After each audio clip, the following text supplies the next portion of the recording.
to go in this amazing round 13 of the 2025 FIA Formula 1 World Championship to the qualifying for the Belgian Grand Prix. And of course, the qualifying happening only a few hours after, as you've probably, just already seen, that really unlucky sprint race that was obviously witnessed by my biggest fan, Angel Amy, where I was taken out, surprisingly, by Oscar Piastri, who once again, over here, like what he did, for example, in the British Grand Prix qualifying, has simply missed his marks and really has spun me around. And Verstappen, of course, was one of the villains. I was afraid, when I was starting to be, or I should say concerned, when I was starting the sprint race, starting next to Verstappen, and I was obviously vivid with him, as you can see, that he turned me around, obviously with the gravel being after the last source. That was another big problem, because obviously we lost so much time. But what a great comeback. We were literally flying, in a really nice,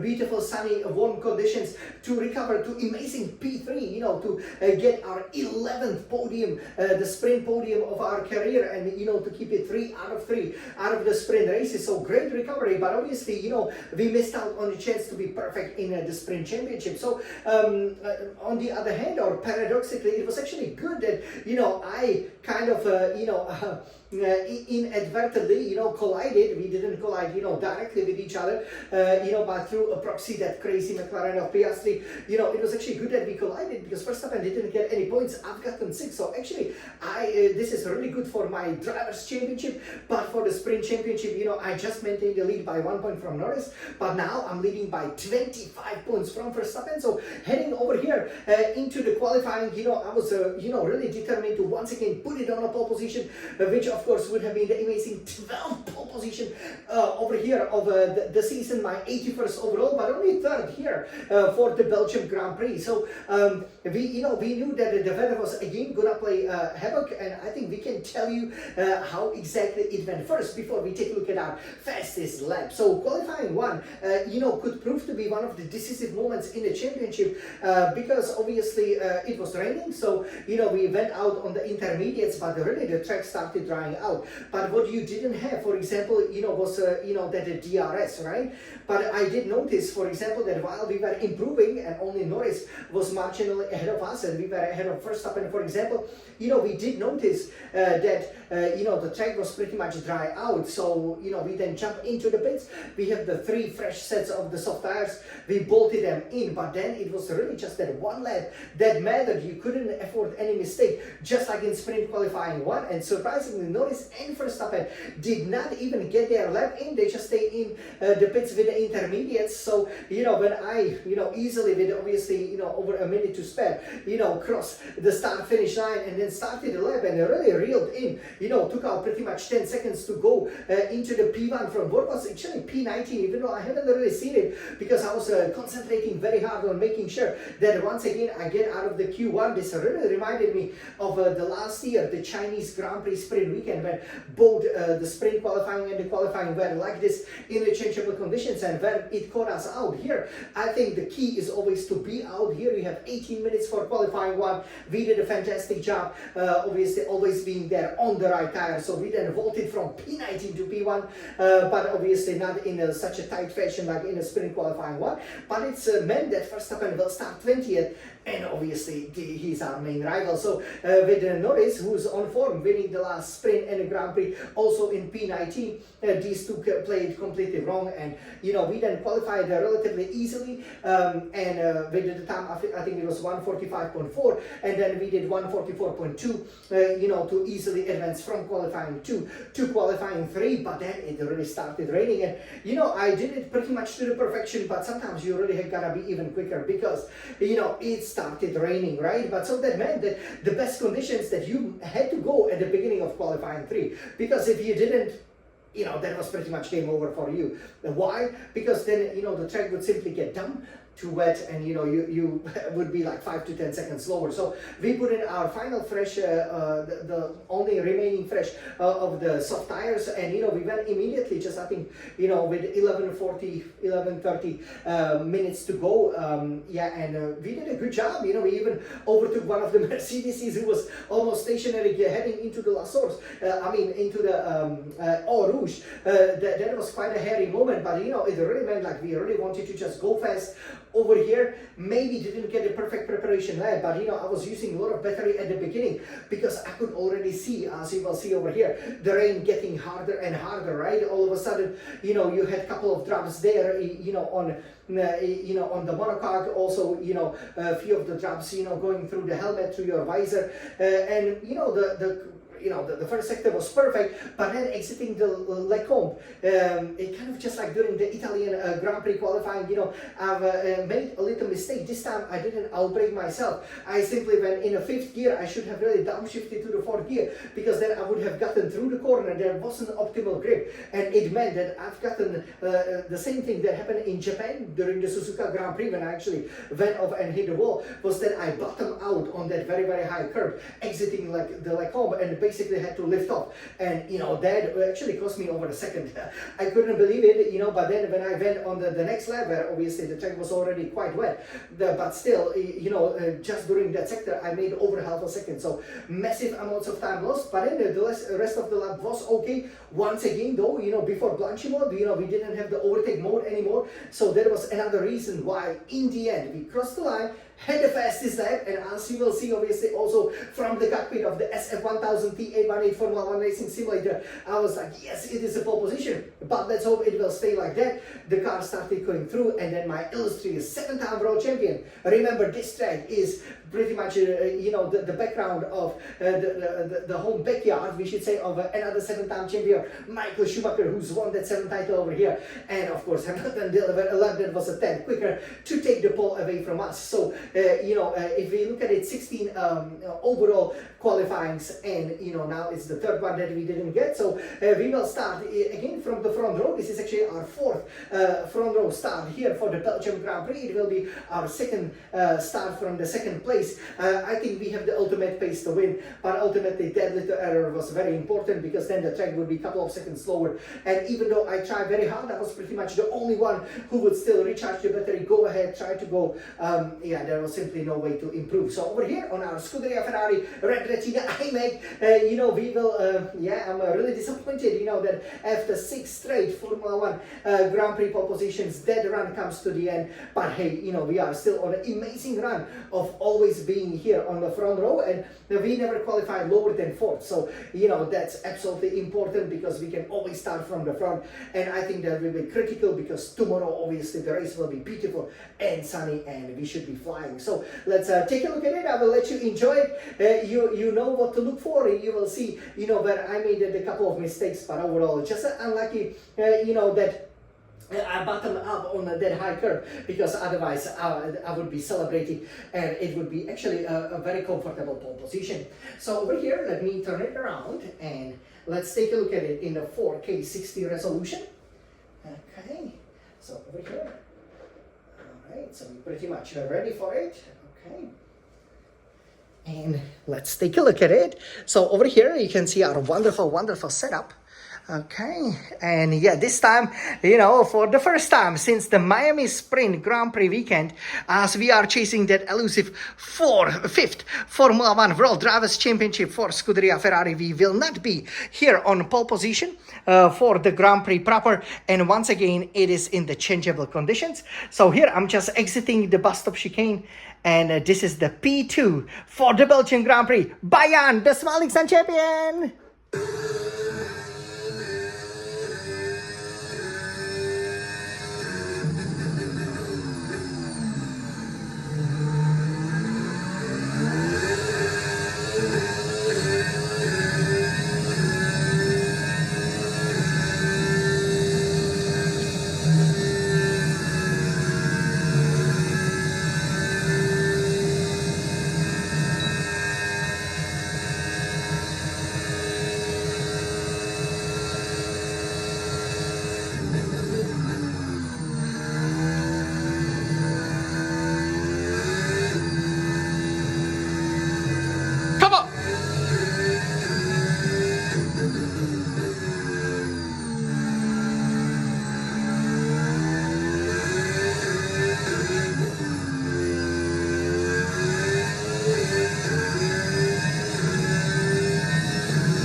So I'm on pole position. But of course, as you will see also in a real life, over here, you know, you can see lots of the drivers are just completing their laps. We are ahead of the queue, but here Hamilton has gotten the fastest lap. And you could already see that obviously there is a lot of rain. So as a result, you know, that also means that it will not be possible to improve. So Lewis Hamilton, you know, we are very happy that obviously our illustrious teammate has gotten his first pole position for Scuderia Ferrari over here. First of the season. Obviously, I already have 11 of them. And he did it with the time of 1 minute 48.235 seconds. It is a Ferrari front row, as I'm 0.141 seconds behind. Third is then George Russell, who did a good job qualifying third for Mercedes-AMG Petronas. Fourth, great result by Alexander Albon of Williams, and also great result of Nico Hülkenberg of Kick Sauber fifth. Oscar Piastri for McLaren is then sixth, which is good, so he won't crash into us almost for sure. Seventh, Carlos Sainz Williams. Eight, Yuki Tsunoda Red Bull. Nine, Andrea Kimi Antonelli Mercedes-AMG Petronas. 10, Oliver Behrman, obviously the former teammates from the Prema Racing from the last year of the F2 season. They have qualified on the fifth row, and you can see over here that it was really close actually. You know, 1 second is really not a lot along the longest lap on the Formula One calendar, and of course, you know, it all really mattered. I left a lot of margin in lots of the corners, right? But it was really that mistake, you know, exiting obviously the Lecombe, where you could see that the car pretty much bottomed out. That's why I said, come on, right? When I was on that curb. Because, yeah, that was it then. You know, once you bottom out like this way, I really had to let go of the throttle, because if I didn't, then there was always this danger, right, that you could spin out. Obviously, you have to be, it is quite a challenging conditions, because you kind of don't know how fast you can go through the corners. And I think, you know, I did a great job. You know, I'm happy with the Ferrari 1-2. Yeah, and of course with Lewis Hamilton, you know, being a true racer and also being very fair. You know, I expect this to be an immense battle. But, you know, we really dominated Belgian Grand Prix last year. And of course from the sprint, we were absolutely dominant. So we haven't changed anything, you know, in terms of the setup. And I think, you know, we really will go through the last source, you know, nice and clean. You know, there's I mean, no chance, you know, that we will bottom out heading from the Lecombe over there into the Rivage, which is, you know, that kind of the hairpin, you know, that you have, you know, when normally I would approach it at the 7th gear, but I was hardly, you know, just upshifting to the 6th gear. So overall, disappointing, obviously qualifying, because we've kind of got used to always getting the pole position.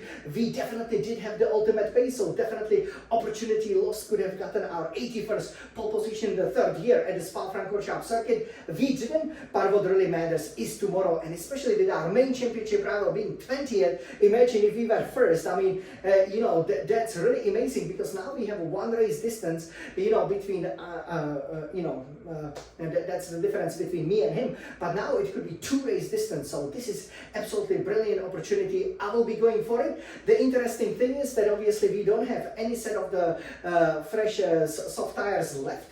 But what we do have is obviously the mediums, which will be great. The hards are pretty hard. It is the hardest compound C1. Also, you know, the fuel consumption is quite high, so we will have to go with a bit more fuel, but I think we can handle it and go for our 4th victory, our 64th overall in Formula 1. We will also hope to get our 4th fastest lap and our 66th overall with the 81st podium. So wish me good luck to Jan the Swelling champion. I hope you enjoyed this lap. It was, you know, perfect timing, but you can see just how treacherous, you know, how easily, you know, few drops of the rain can make you 4 seconds slower. You know, that's quite amazing over here. But hey, now at least, you know, we can enjoy some spa here in the Spa-Francorchamps before we will head down in a brilliant summer sunshine in the search of history, the legendary history with Scuderia Ferrari. So everybody say it with me. We love racing, we love Formula 1, we love Ferrari. Forza Ferrari! And hello everybody! Welcome over here, welcome here to the Spa-Francorchamps. We are going to go for our 10th pole position. So really, this lap that really matters. Come on, Jan.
Hamilton, the Russell is there.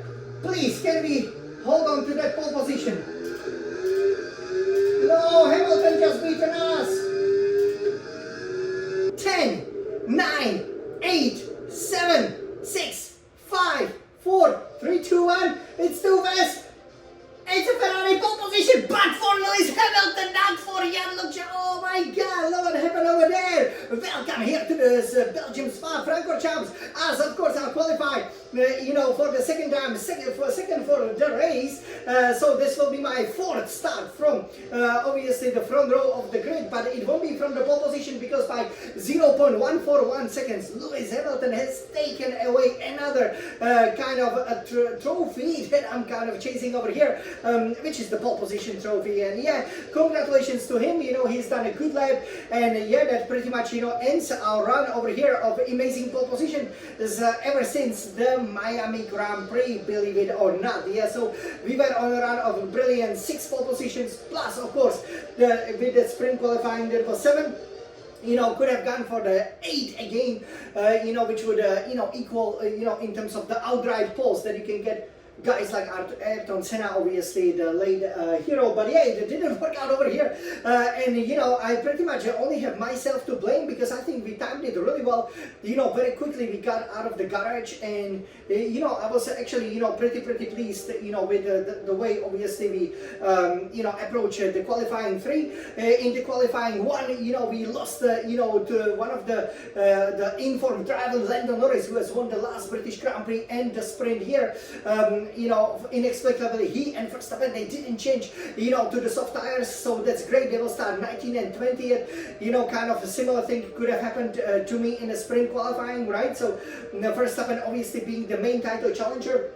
And I managed to top that the first qualifying with that only run on the soft tires by a second as the track has nicely dried up, so that was great. In the qualifying 2, again we kind of kept our advantage even though we were not actually able to beat the overall best from the sprint qualifying. So we can see over here that sometimes the conditions really do change, and the track has gotten a bit slower.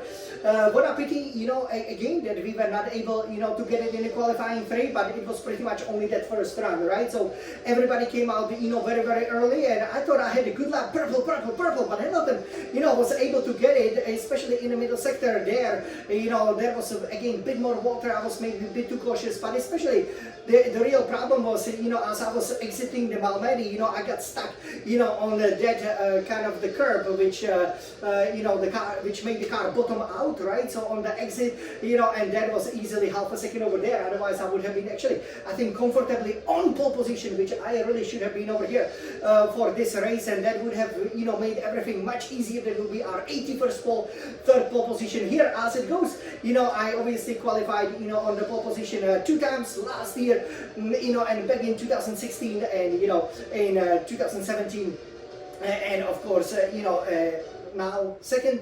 I was also 6th in 2010 and in 2023 20th. So yeah, fair share of bad luck here with the weather, really. Because if the weather was just fine, we would have been able to deliver. Again, we have a fresher engine, and I think with the just you go in, you do the banker lap, recharge the battery, you go for the hot lap.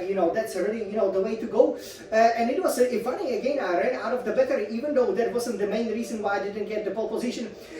Approaching Blanchy mode, I got 20% of the battery. I'm in overtake mode, battery stops working, and Jan is not on the pole position. But actually, me and Hamilton had the same time, so I'm not really complaining about it. But yeah, what a pity, because yeah, just like with the Miami sprint, you can see sometimes in the sprints it can be quite difficult to get both pole positions. In sprint qualifying, you always have the time limitations, and yeah, in the qualifying properly, you don't have so many tires, right? So that's a big challenge.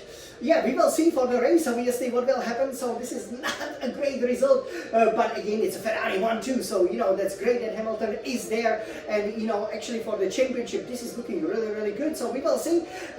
Sometimes I think it's almost like on purpose, that something always has to happen, right, during the competition, because this should be one of the strongest, if not the strongest strength in terms of my skill over here. I was flying, went from 20th to the P3 in a sprint, just 15 laps, pretty much school everyone bar Hamilton and Norris, and that was an amazing performance for the driver of the day. We will see what happens here. Obviously, that will be a little bit challenging starting from P2, but hopefully we will avoid any shenanigans. Piastri is not there. He was the one who caused it. Hopefully Russell won't run into us. Hopefully we will be able to get Hamilton, and that is very crucial. We really do have the top speed over here, so that can help us, especially heading out of the Eau Rouge and on the back straight. And I think we should be able to control the race. We don't have that many fresh sets of tires, so I'm curious if we will actually be able to use the soft tire or not. If we just pretty much do medium hard, then we do medium hard. That hard is C1, though the compound is a little bit slow. So yeah, we will see. Everything to play for, at least for a race. 44 laps of perfect conditions, which again, not a lot of the times we really do get a pole position because we have these predictable conditions, which we didn't have today. And this is why Lewis Hamilton, just like Charles Leclerc last season, we made little tiny mistake into the braking for the first hairpin, and that cost us pole position. And here it was really that mistake over there. I could see it was really up to half a second that we lost. So what a pity, but it's really difficult to navigate because obviously you want to go fast, but sometimes you floor it, right? The grip is not fully there, the car starts spinning, but at least we didn't. Could have been much worse, again, these conditions, just like in Miami, the both sprint qualifying and qualifying didn't work out, but that's pretty good, if you're considering that we've done 13 Grand Prix, 3, sprint qualifying, so 16 sessions, and planted it on a pole position 13 times, and obviously only once we were second, so 14 front rows, and of course, once we were third and fourth. So over here, this was Jan, the Svalixan champion. Hope you enjoyed it. Obviously, I didn't know, would I be able to improve, but yes, when I crossed it, I was like, yeah, that's a pole position. Then Hamilton took it away from us. That's why he's a 7-time champion, something which we aspire to be as we're chasing our 5th Formula 1 World Championship. So everybody, say it with me. We love racing, we love Formula 1, we love Ferrari.